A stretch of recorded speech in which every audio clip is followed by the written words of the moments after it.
Hello everyone, welcome to another Voice Essentials Hangout. It is good to be with you this Monday afternoon, 2 p.m. Australian Eastern Standard Time. I hope you are well wherever you are. I hope you're safe and the weather isn't too bad where you are. I mean, in Australia we are very much headed into our colder months now, and I'm kind of enjoying it, because here in Brisbane, Australia, we're kind of in the subtropics, so we don't really have a winter, but it is kind of nice when we kind of at least get down into the 9s, 7s and 8s degrees. And some of you will be laughing at that, given that many of you will live in areas of the world where the degrees gets down to sub-zero. But here in Australia, that is, well, certainly where I live, that's an unusual thing to happen. As you can hear, I am fighting off the flu again. My wife and my youngest, we all woke up Saturday morning with this flu thing again, and I had to lead worship at my local church yesterday afternoon, and there was sort of no way to get out of it, and so we've talked about singing while you're sick. Fortunately, I had another singer who was able to really take the lion's share of the vocals for me, and I was just able to play, but I did have to do a little bit of voicing because I was the rostered leader, and so my voice is, I'm having to be very careful. Our Q&A today is going to be, I'm going to keep it rather short purely for my vocal health, because as you would expect, when we do these Q&As, I end up talking for an hour non-stop. So we're not going to do that long today. It's going to be a little bit shorter. We'll try to keep it to about a half an hour. Hey, let us know where you are. Let us know what part of the world you are in. We are dedicating today's show to purely Q&A. Last week, of course, we had David Sisko on the show. He's now currently in Australia, which is kind of funny. He's from New York, as you know. For those of you who watched last week's show, we were talking about music theatre. But he was the next day, so this was nearly a week ago, then flying out to come down under, and so he's doing workshops all over the country. So that was a great show, and as I said, we'd do some Q&A. There's a number of questions that are listed from last week's show that I want to answer for you. Also, feel free to list your questions in the chat section. Am I going to get it right? No, I cannot get the direction of where those questions are. The reason I can't get it right, everyone, is because my webcam is mirrored, and so I get it wrong all the time. I'm going to blame the fact that I'm sick today, but of course, for those of you who watch the show all the time, you know I get it wrong every week, and I'm not sick every week. Though this year I've had my fair share of sickness. Just a couple of things before we dive in to your questions. For those of you who are already enrolled in the Voice Essentials online course, and you can get to that via the links below, you will have noticed, for those of you who have checked your email, you have all been, as of this morning, upgraded to unlimited access. Now, you're going to be thinking to yourself, if you've been, following along, Daniel has been flip-flopping on this matter forever, since we launched the show back in March. And you would be right. What has been wrestling within me has been the educationalist in me, the educator. Is probably the better term than educationalist. The educator in me that is so desiring that those people who purchase the course and start the course then in fact finish the course. I don't want you to purchase the course if you are not intending on finishing the course. I've said it here before. This channel is not a capitalist channel. This is not about taking your money. If that were the case, I wouldn't be doing these online live shows every week for no dollars. I do it because I'm passionate about the development of your voice. I've developed the program because I'm the online program, Voice Essentials 1 online course. I've developed that because I'm passionate about seeing you develop your voice. But I have been receiving at a frequent level, as in regularly, emails saying, people just can't get past the fact that it had a 12-month limit on it, which was designed to drive the idea towards completion. Because the reality is it's really a 10-week or a 10-module course that you could finish really effectively in 10 weeks. So you could actually, theoretically, do the course 5 times over in the 12 months. That would be more than enough to get out of it. The reality for some people, however, has been that some people couldn't get past the fact that they were purchasing a product that would have a limitation on it. And so the pragmatist has been arguing with the educator within myself, saying, well, there's no sense in encouraging people to complete a course that they never start. So I've wrestled, and in the end I've just decided, okay, I am going to make the whole course unlimited. Now, I will just highlight, just so that it's all full disclaimer, in the terms and conditions, I have highlighted that unlimited equals 5 years. So the reason for that is because what I don't want to happen is for people to purchase it, do the course, get what they need out of it, and then for the next 4 years never participate, and so it just becomes a clogged up system. So after 5 years, it will automatically expire the access. Now this is important, this next point. That being said, I will very happily, if a person is still engaging in the course after 5 years, and on one level I'd be completely flattered if you were, on another level I'd be concerned if you were, because I would want you to have advanced beyond what is essentially a beginner singer course. But if you were, let's just say, hypothetically say, after 5 years you still needed access, I will re-enroll you for no charge. It's purely from a administrational level that it will expire after 5 years. But a simple email to me, in 5 years, if you enroll and you go to get in and you can't get in, just email me and I'll just jump into the back end and re-enroll you, and it'll be all fine. No extra charge. So, as you know, here at Voice Essentials, I don't work with smoke and mirrors. It's full open disclaimer. I want you to always know that everything we do is we look to do everything above and beyond reproach. We're not looking to pull the wool over anyone's eyes.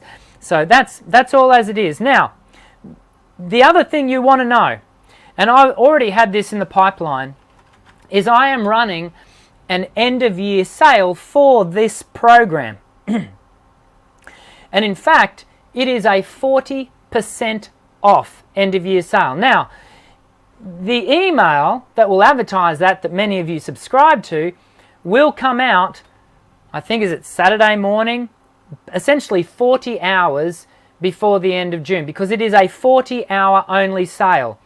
But for you, my Voice Essentials live show watchers, I have put the link in the description of this video for you to click on, and you can get the discount ahead of schedule. So that means that you will get the entire unlimited course for, I think it works out to $58.30 Australian, which in US terms, that's like, I think that probably works out to something like $45. I'm crazy. But anyway, there you go. I'm essentially giving it away. I hope you can take advantage of it. If you have been holding off engaging in the course because of the time limit factor, you no longer have that excuse. It is all unlimited in its time exposure, so jump in, participate. For those people who have been so good to already have bought the program, etc., you already know I've been getting so much positive feedback about how good the program has been for them, and we've got people who have completed the course, which has done my heart the world of good, and people have really gained a lot out of the program. So I can only encourage you to jump in and participate. That the link below, it'll only be live until midnight the 30th of June. It is an end of year sale only, after which it'll just return back to the $97. So let me know what you think about that. You know, do you think I'm crazy that I'm literally, you know, feels like I'm giving it away? But anyway, I really, the point is, I really want you to have access to really good quality information that is by no means purely designed to fleece you of your money. This is a tried and true pathway, 10 modules for those people who are looking to develop not just beginner singers, but also perhaps experienced singers who really need to brush up on their technical skills. I think you'll find that really helpful.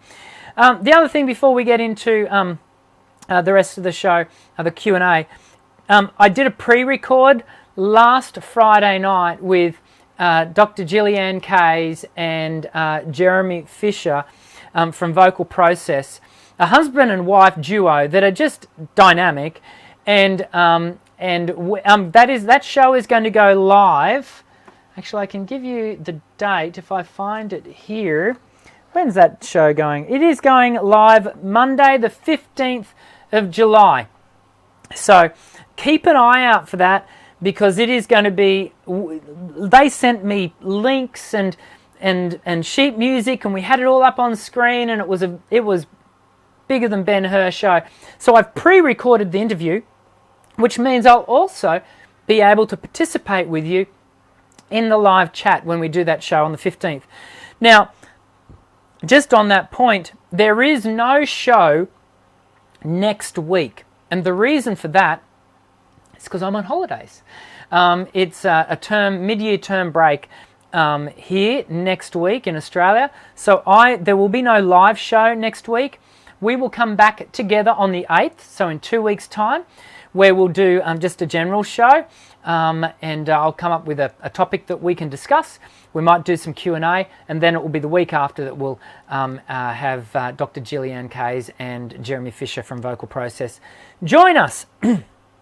Okay, I think that's enough housekeeping for now. If you've got any questions about that, leave them in the chat, because Linda, I know I rave about how good Linda is, but really, Linda is a champion.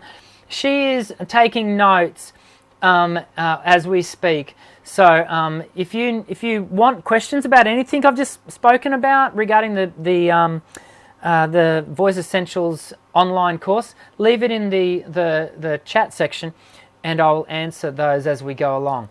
So a couple of questions held over from last week. Or should we do this? Should we get all fancy pantsy, and should we do this?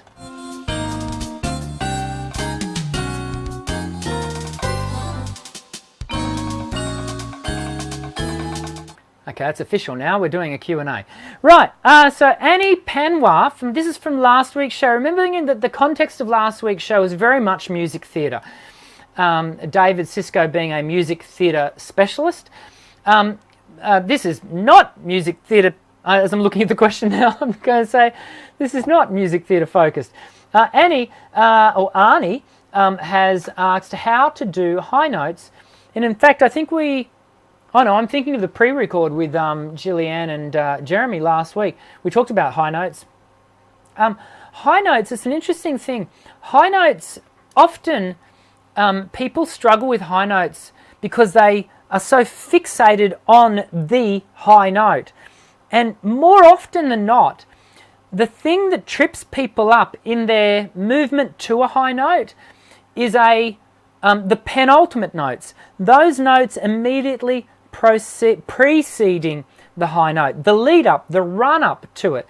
And more often than not, where I'm working with a student in that penultimate run up, we talk about certain vowel shapes and ensuring that we're not tripping ourselves in that journey to that leap to that top note.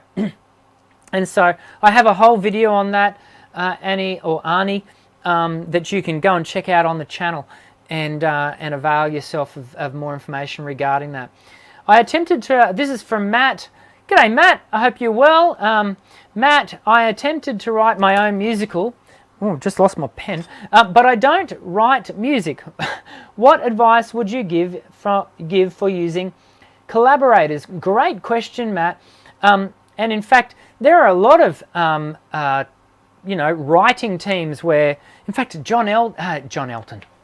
Elton John and his collaborator.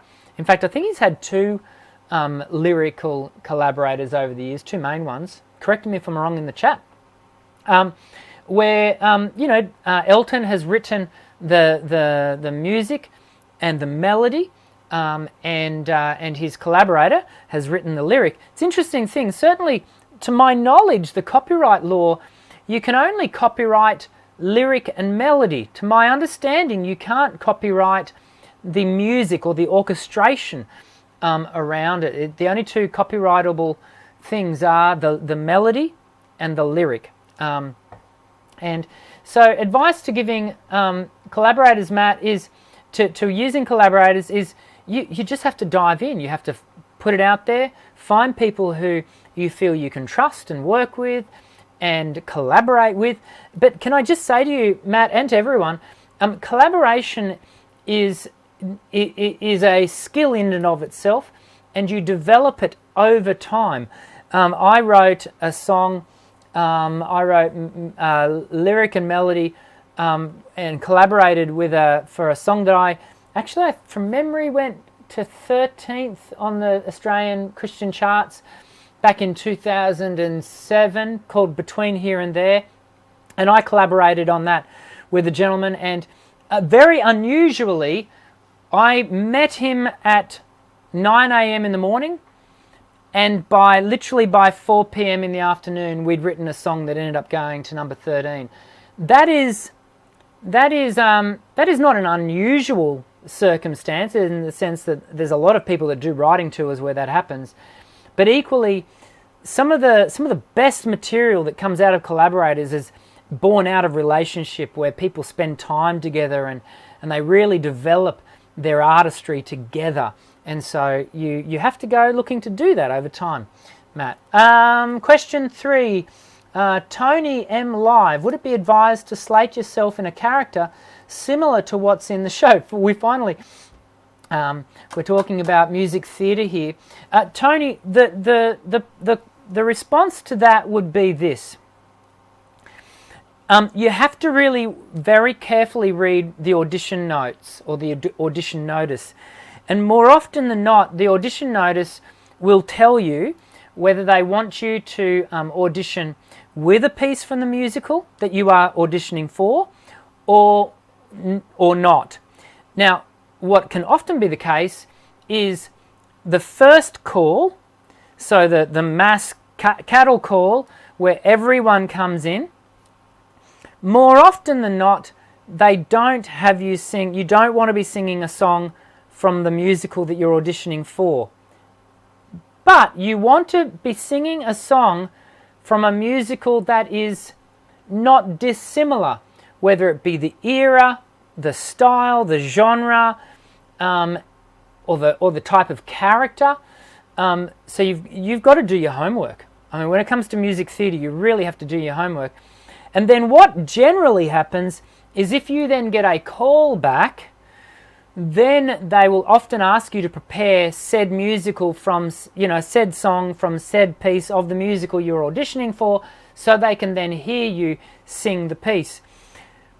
The important thing to always know with auditioning for musicals, you can never be over prepared. So here's the deal. Even though you may not need to sing a song from the musical that you are auditioning for until the callback, you should always go along with at least one, if not two, of the songs from the musical that you are auditioning for pre-prepared, so that if after you present your audition piece, which may be from a different musical of similar era, genre, style, or character, and the director goes, "Hey, that was great. Hey, listen, I wonder if we could hear more. What have you got?" So you should always have at least 3 or 4 pieces ready to go on the moment. And of those 3 or 4 pieces, at least 1 or 2 of them should be from the musical that you are going to be auditioning for. And so in that moment, should the music director or the theatrical director actually say to you, "Hey, look, have you got anything else?" You can say to them, "Sure, I've got other stuff. Would you like to hear a piece from the musical or another piece from something different? What would you like to hear?" So you're constantly going back to the director saying, "You're in charge, but hey, I'm prepared." And so that's preparing well for auditioning for musicals. You've got to do your work. There is no learn one song, rock up and hope for the best. It would be a very unusual circumstance, certainly at a pro level, for that to work out for you. So I hope, Saul, Tony, I hope that helps. Saul has asked, "Hi, Dr. Dan, I can say that I was born with no falsetto, and it's taking forever to develop it. Do you have a good exercise to develop it?" Yes, Saul, I do. You probably need to jump onto my website, onto the channel, have another look on there, and check out, there's a whole video talking about falsetto. Can I just suggest to you, Saul, that I very much doubt that you were born without falsetto. Certainly the latest understandings around whistle tone would suggest that not all human beings have the capability to do whistle tone. I certainly don't.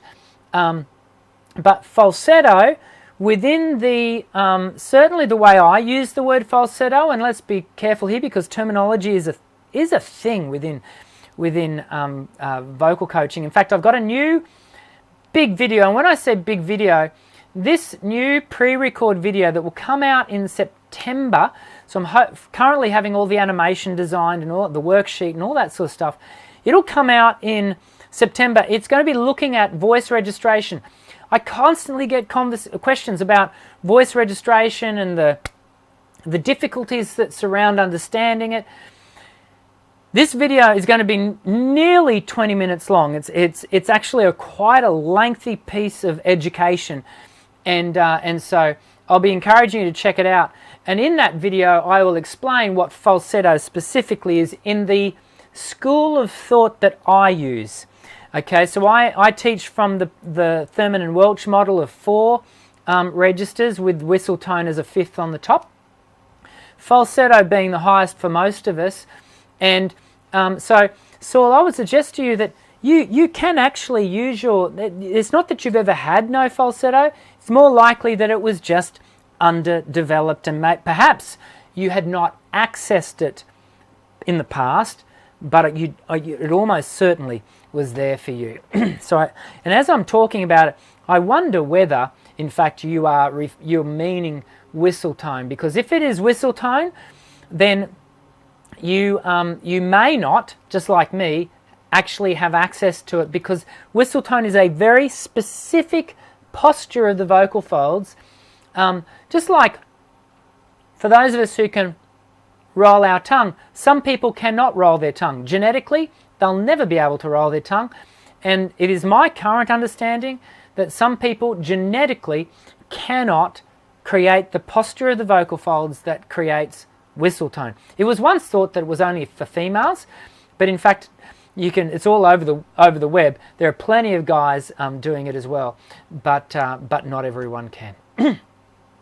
Can you hear my voice starting to give out? We're only going to be able to do a few more questions, which is a bit of a shame because there are a heap of questions here. Abyssal has asked how to sing like Ariana Grande or Billie Eilish. Abyssal, why? Why do you want to sing like someone else? You know, if you want to imitate them, then one of the best things you can do is to listen to them, and to, you know, and I dare say, you know, the fact that you've mentioned them, I dare say that you listen to them already a lot. So you want to listen to their phrasing, you want to listen to their tone, but can I just warn you, getting your voice to sound purposefully like someone else's can create, especially if you're not doing it under the watchful ear and eye of a qualified singing teacher, can really expose your voice to a lot of wear and tear. And I would be really encouraging, first and foremost, to develop your own voice, develop your own unique tone. Don't be as good as, don't be someone else. Don't try to be, you know, don't try to create yourself to be someone else. Be you. Be the best possible you can possibly be. And then if you want to sing in the style of, then you can choose to do that, but do it safely with your own voice. Jojo Siwa, great. I am definitely pronouncing that incorrectly, but here we go. I'm a boy, and my question is how do boys sing high notes? I'm around 13 years old. Well, that sort of puts you at the very commencement of puberty for most young men. And my recommendation to you would be, at that age, you need to allow the fact that your range is going to be shrinking. It will expand again, yeah? But you've got to allow that time of puberty and voice maturation to take place, and to allow, so singing high notes, singing extreme notes at that age is not advisable. You may well be able to, you know, nominate, you know, different people on the net who are doing certain things. What you can't tell is what lasting impact that will have on the voice that you're observing of maybe a 13-year-old who is doing crazy things with their voice. The other thing that you can't account for is perhaps that person is a freak of nature, and what they're doing with their voice is the exception, not the rule.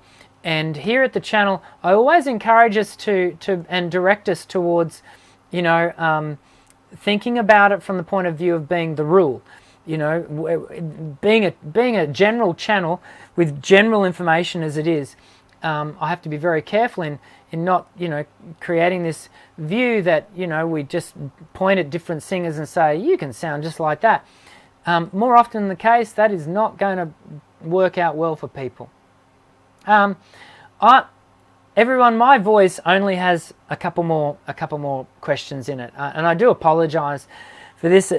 I know for the last, it feels like months, this has been the constant thing for me, but it's just the time of year, and the fact that I think you know, they talk about stress and tiredness, you know, exposing you to getting unwell. Hello. That might just be the case for me. Elizabeth has asked here, seeing as I sing with my church choir, even though we are on break, should I keep up the vocal practices? Elizabeth, yeah, I would be encouraging you to be at least singing every second day during break, and if not every third day, just to keep the muscular fitness going. You don't have to do a big sing for that. If you do 20-25 minutes, and that could just simply be a happy warm-up of 8 to 10 minutes, and then maybe sing through a couple of tunes, just to keep the muscles fit. And so that's what I'd be encouraging you to do as far as your vocal practice. Fiction's hyper. And Linda's just drawn Linda is drawing a line under it. I think Linda's even giving me the cue that I'm done, because she's drawn a line under the questions for me. I'll show you what I'm looking at, just so you can have a bit of a chuckle. There you go. That's what I'm looking at, Linda. What is she writing? Time for a break. Yeah, I agree, Linda. It is time for me to take a break. But I'm gonna answer one more question, and I'm gonna give it to Fictions. Hey, I'm going through puberty. Okay, and for some reason I can't sing high and my voice cracks. Okay, I think I just answered that earlier for was it for Jojo Swa or whoever? So can you refer to that answer? So in fact, Linda, I am going to actually answer Kayla's question immediately below. So Kayla is asking, I have been trying to belt for a while now, and I was wondering what your belting position is, specifically how you hold your head. Oh, interesting question. Well,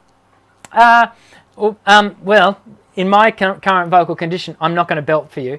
But there is a school of thought that talks about bracing and the scapula, that is your shoulder blades, sort of bearing down.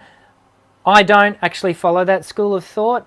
Personally, I like to have good solid structure and support lower down, and I like everything here to be rather free, so that the vocal folds can adduct in a really balanced, clean manner, that there's no extrinsic tension from extrinsic musculature, particularly the sternocleidomastoid, locking down around the larynx to stabilize it. With belt, there is an increased pressure, but we want to keep it at a really measured flow. To have more volume, you do need increase in pressure, and you also need increase in adduction, or what's called closed quotient phase, or basically long phase quotient, so that the vocal folds are coming into contact a bit longer than they would if you were singing a lighter tone. And that all takes a little bit increased pressure, but you want to keep the flow of air really steady.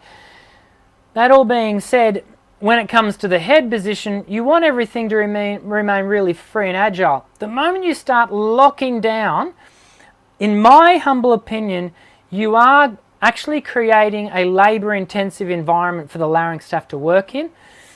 There will be people that disagree with me on that. That's okay. That's what I teach, and I do see a lot of advantage from my students on that point. Okay, I am going to have to call it there because my voice is it's time.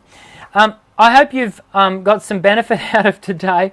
It does feel like it was a very short hangout, but hopefully it's been beneficial to you. Don't forget, 40% off essentially via the link below in today's video until the 30th of June, which is literally Sunday night. So you really got to take advantage of that now. 40% off. The whole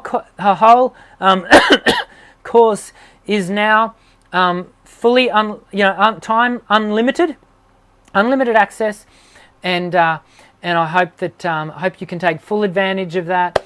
Gonna love you and leave you. I'm gonna see you in 2 weeks. Remember, no show next week. The midterm break next week here in Australia. So I hope you all stay safe. I hope you're all healthy. I will be healthy in 2 weeks, all things being equal, and I very much look forward to seeing you then, which will actually be the start of term 3 for me. So the start of second semester here in the Southern Hemisphere. I very much look forward to seeing you then. As always, hit the thumbs up button, share the video, make some love. I look forward to seeing you in the next Voice Essentials video. I'm Dr. Dan. Sing well.